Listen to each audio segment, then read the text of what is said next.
She called me at 3 a.m. My card declined at the club. Send me $2,000 right now or they won't let us leave. I replied, call your dad. Then I turned off my phone and went back to sleep. The call I got from the police station the next morning, let me get straight to it because this story is insane. I'm going to try to keep it short, but there's a lot to unpack here. I'm 30, engaged to Tiffany, 27 female, for 8 months now. We don't live together yet because I wanted to make sure we were compatible before signing a lease. Smart decision, as it turns out. She lives in an apartment with 2 roommates about 20 minutes from my place. Background on Tiffany. Comes from money, but got cut off by her parents 2 years ago for reasons she's always vague about. Claims they're controlling and don't understand her independence. She works at a marketing firm making maybe $40K, but spends like she makes $100K. Always dressed perfect, designer bags, expensive dinners, you know the type. We'd been having problems about money for months. She expected me to pick up tabs for everything because that's what boyfriends do. But I'm not made of cash. I work in commercial HVAC making decent money, but I'm not funding someone else's luxury lifestyle. Made that clear from day one. The real issue started when her friends got involved. This group of 4 girls from college, all married rich guys, and spend their days shopping and posting Instagram stories from expensive restaurants. They constantly pressure Tiffany to keep up with their lifestyle. Even though her situation is completely different, these friends are toxic as hell, always suggesting expensive weekend trips to wine country or Vegas that cost thousands per person. When Tiffany can't afford it, they make snide comments about her budget lifestyle and how sad it is that she has to work for a living. I told Tiffany multiple times that these women weren't real friends. Real friends don't pressure you to spend money you don't have just to fit in with their crowd. But she was desperate to maintain her social status, even if it meant going into debt. 3 weeks ago, Tiffany's friend Madison got engaged to some investment banker.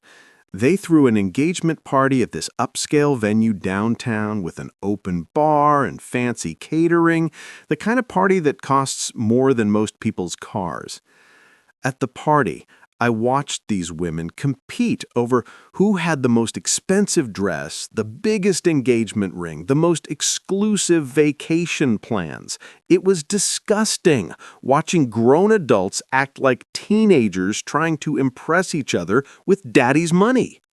Tiffany was miserable the whole night. She'd borrowed a dress from her roommate and felt underdressed compared to her friends' designer outfits.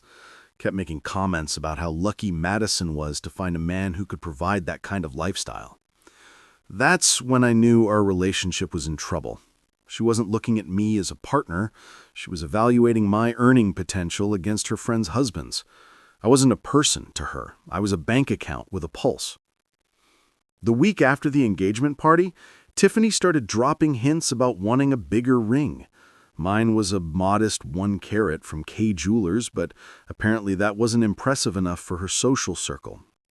She showed me pictures of Madison's 3-carat Tiffany setting that probably cost $50,000. I shut that conversation down immediately.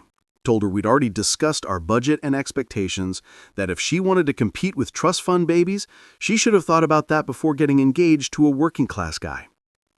She got defensive, saying she wasn't trying to compete with anyone, just wanted to feel special on her wedding day like any bride would.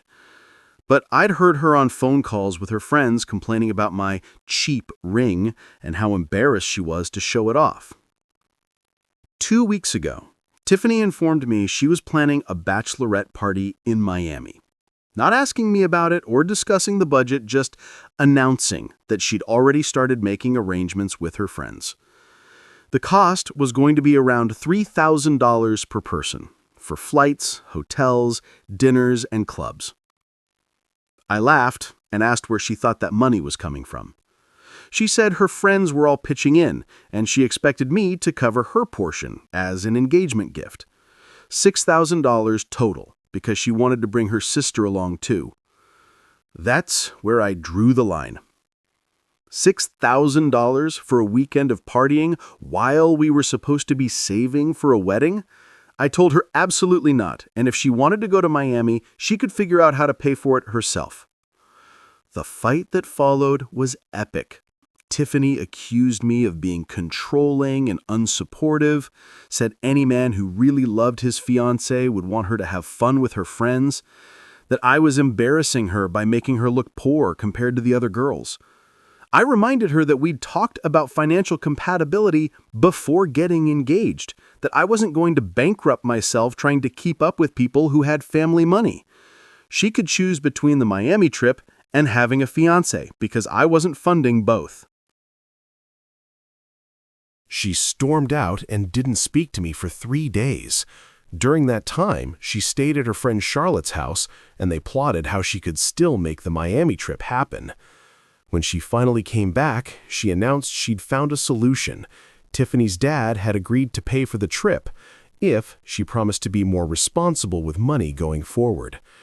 I was suspicious because she told me her parents cut her off completely, but she insisted they were willing to help with special occasions. The Miami trip was planned for last weekend, Thursday through Sunday, at some 5-star resort in South Beach. I wasn't thrilled about it, but figured if her dad was paying, then it wasn't my problem. At least she'd get it out of her system, and we could focus on real wedding planning. Thursday morning, Tiffany left for the airport with 2 giant suitcases and a carry-on full of makeup and jewelry. She was more excited than I'd seen her in months, kept posting stories about pre-trip mimosas and first-class seats that definitely weren't in her original budget. The red flags started immediately. Thursday night, she posted videos from dinner at some restaurant where appetizers cost $60. Friday was poolside cabanas that rent for $500 a day. Saturday was shopping on Lincoln Road with bags from stores I knew she couldn't afford.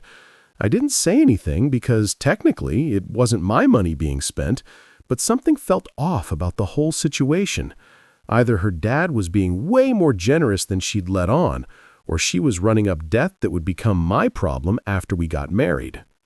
Friday night around midnight, I got a drunk text from Tiffany, a picture of her and the girls at some rooftop club with bottle service, the kind of setup that costs thousands of dollars for a table. She looked happy, but I was starting to worry about where all this money was coming from. Saturday was more of the same. Expensive lunches, yacht rentals, designer shopping sprees. Her Instagram looked like a millionaire's lifestyle blog. Either her father had won the lottery, or Tiffany was living in a fantasy world that was going to crash down hard. Saturday night around 2 a.m., my phone started buzzing. Multiple missed calls from Tiffany, followed by increasingly frantic texts. I was asleep, and my phone was on silent, so I didn't see any of it until the next morning. Then, at exactly 3:17 a.m., my phone rang.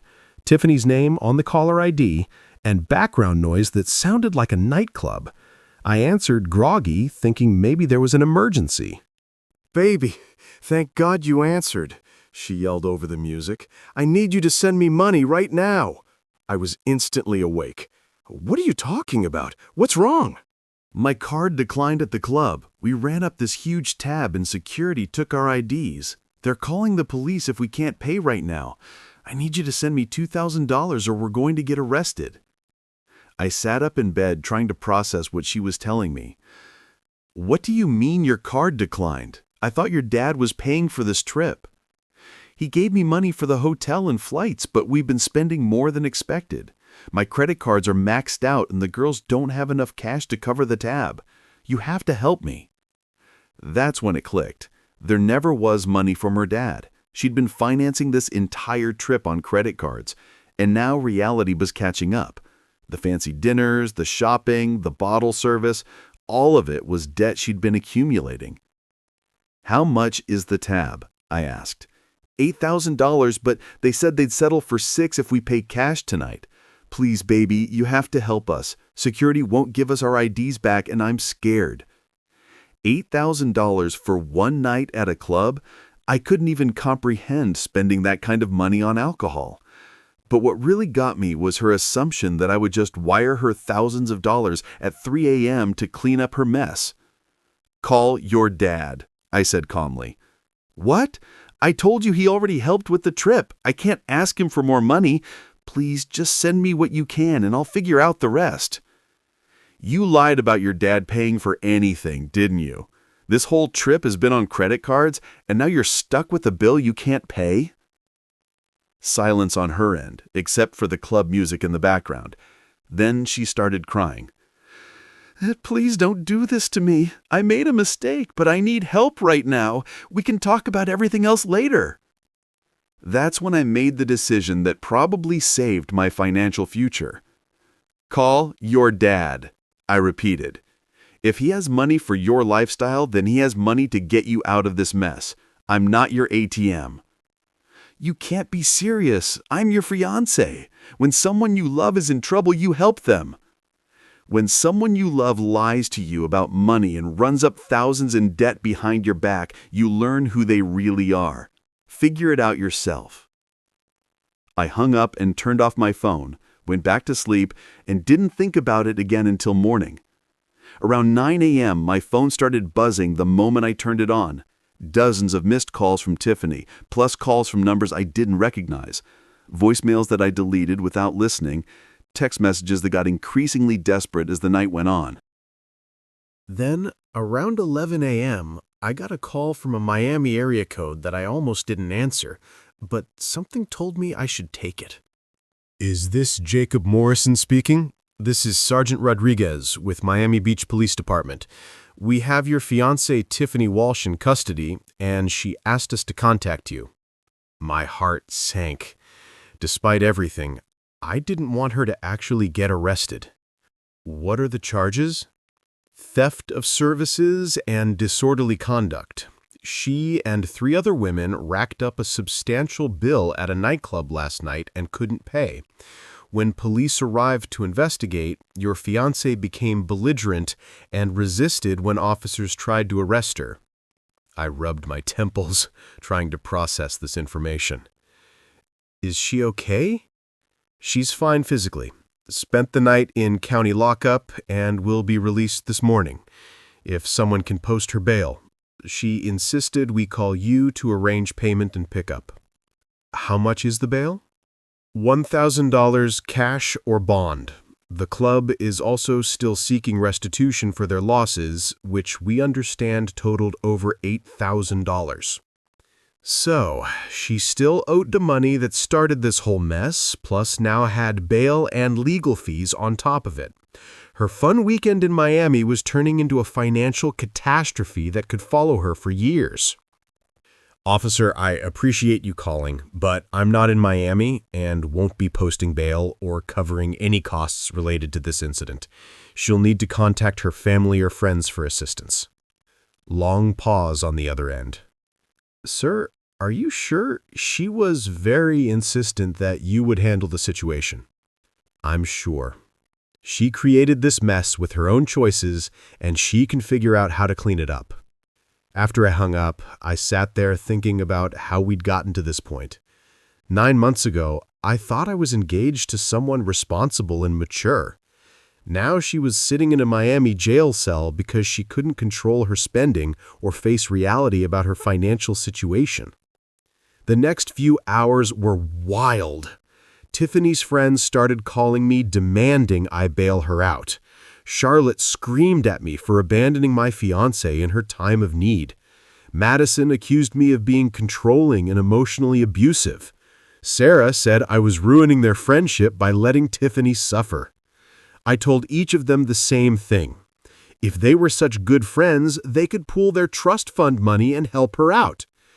Around 3 p.m., I got a call from a number I didn't recognize.